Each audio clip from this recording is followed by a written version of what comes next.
Welcome to the Lose Your Cravings podcast, taking a different approach to your struggle with food, weight, and body obsession with your host, Keysa Amaro, certified integrative health coach.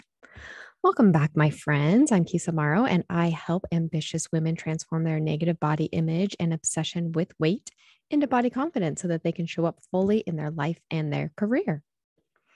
And hey, guys, I'm really excited to announce my Transform Your Cravings one-on-one program.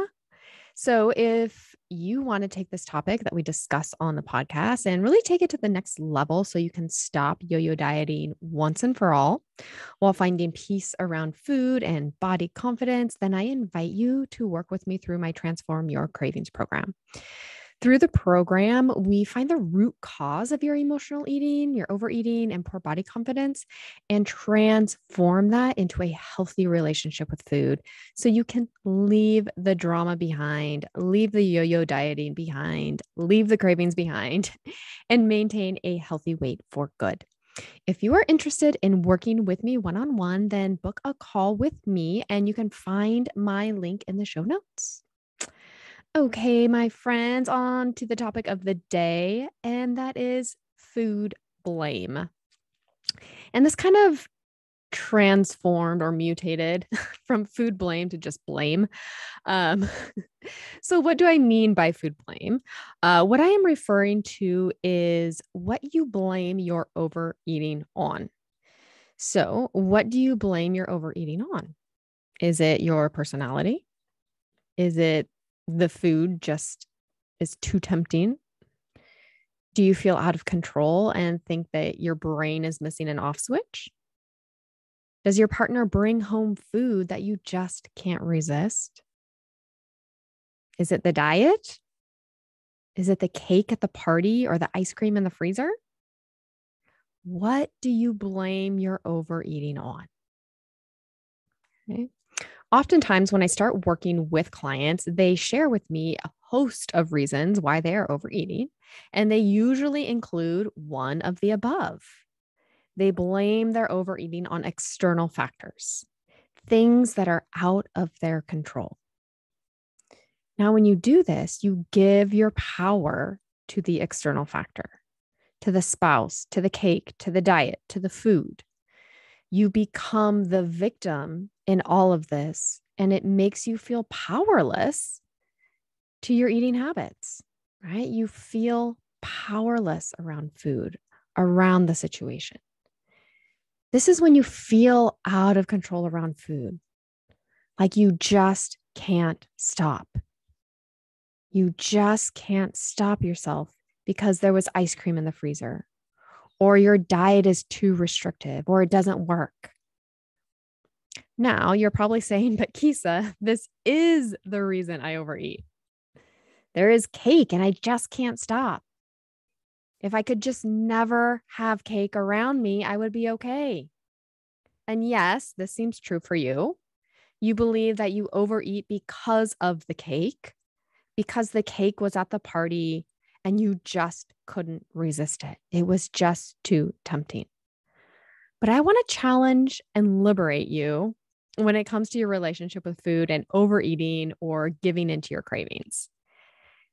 What I'm about to tell you will set you free. It will give you back the power. It will put the ball in your court, so to speak. The reason you overeat is not because there was cake at the party that you just couldn't resist, but because of your thoughts around the cake at the party. The reason you overeat or give into your cravings is not outside of you. It's because of your mindset or your thoughts. Your mindset is just the thoughts going through your head, those sentences in your brain.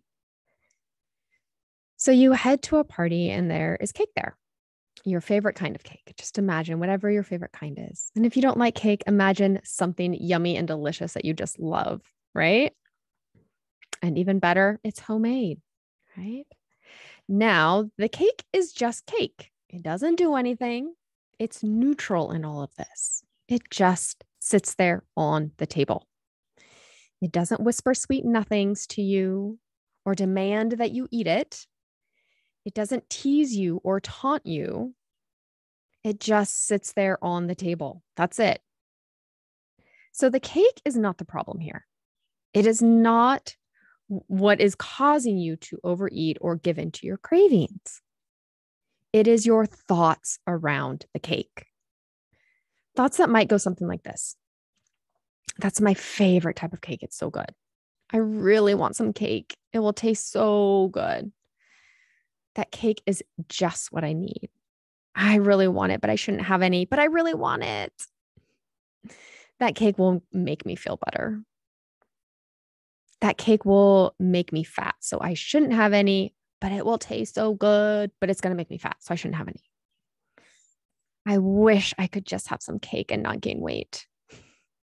These are just a few of the thoughts that might be going through your head at lightning speed, right? We have many, many thoughts. And when you think these thoughts, you create a feeling of desire for the cake. And when you desire something, you want it, right? And when the barrier between you and the cake is minimal, like it's just sitting over there on the table, and all you have to do is get up, walk over and get it, then it makes it pretty easy to get the cake and eat it. Now, before you go blaming yourself for overeating the cake and finding and really feeling like you're doomed, right? I want to share something else amazing with you. Yes, you are creating your thoughts that are causing you to feel desire for the cake and thus eat the cake and maybe 2 or 3 or 5 pieces along with it. But the amazing thing is that you can change your thoughts. Yes, you have the power to change your thoughts and beliefs around something. You can change your thoughts about your ability to say no to food. You can change your thoughts about cake. Let me give you an example. Okay, so I may have shared this on another episode. I don't remember, but I'm going to share it again for those of you who have not heard it or just as a refresher. So growing up, I was a small child and I grew to a whopping 5 feet 2 inches. And in high school, I was considered short. And endearing friends would make short jokes at my expense or just comments about me being short in a loving way, I am sure, but they were there. I was made fun of because I was short. So I believed that I was short. I internalized that. That became part of my identity. I am short was a belief I had. Then after college, I moved to Thailand and I worked there for a year. When I got there and interacted with people there, I realized that I was taller than a lot of Thai people. I would take pictures with some Thai coworkers, and I was a good 4 to 6 inches taller than them. This completely changed my perception and belief about myself being short. I no longer believed that I was short, and I realized it's all relative. Maybe sometimes I am short, and maybe sometimes I am tall. Okay, maybe not tall, but maybe sometimes I am not short. You too can change your thoughts and beliefs around food, your body, and your ability to control yourself around food. And this is what I support clients with and what I have done myself. I have shifted my mindset, my thoughts around my body, around food, and my ability to control myself around food. So when you go to the party and the cake is on the table, you think something like, it's just cake. I choose not to eat the cake. That cake doesn't serve me. I choose to eat one slice of cake. I honor my decision. I honor myself. One slice of cake will serve me, but more will give me a stomachache or make me sick. Cake will not solve my problems. This cake does not create happiness. It will not make me happy. And when you think these thoughts, you diminish the desire for the cake, and you might feel indifferent, empowered, confident, in control. And when you feel, let's say, indifferent around cake, you don't care about it and don't want it. You could either take it or leave it. You feel indifferent around something, right? Your mindset is a powerful tool that we often overlook. or we don't necessarily understand how it works, and we don't use it to its full potential to support us in our relationship to food, to stop yo-yo dieting, and to reduce and even eliminate cravings. We looked to those outside sources to blame our overeating on. But when we realize that we have the power to reduce and even eliminate our overeating and cravings, and we have the power to create body confidence, then we take our power back and realize that we are in the driver's seat. We are. We're driving the bus. And we take responsibility for our thoughts, which then reduce our cravings and overeating.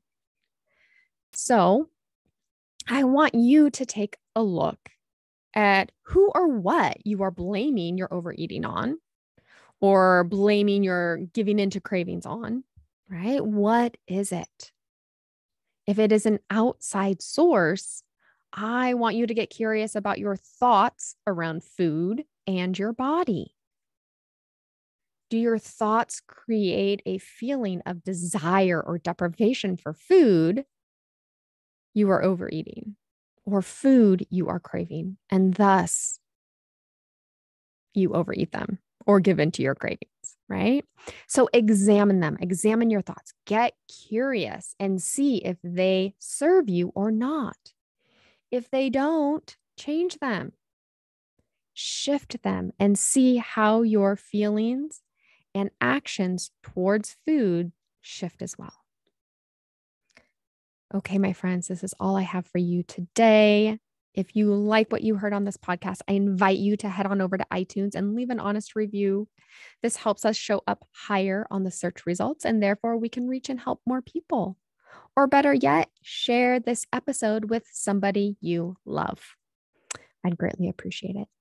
And join me for my next episode where we dive into judging yourself for overeating and how this mindset affects your restrict binge cycle. Okay, my friends, have a wonderful rest of your day. I'll see you in the next episode. Bye.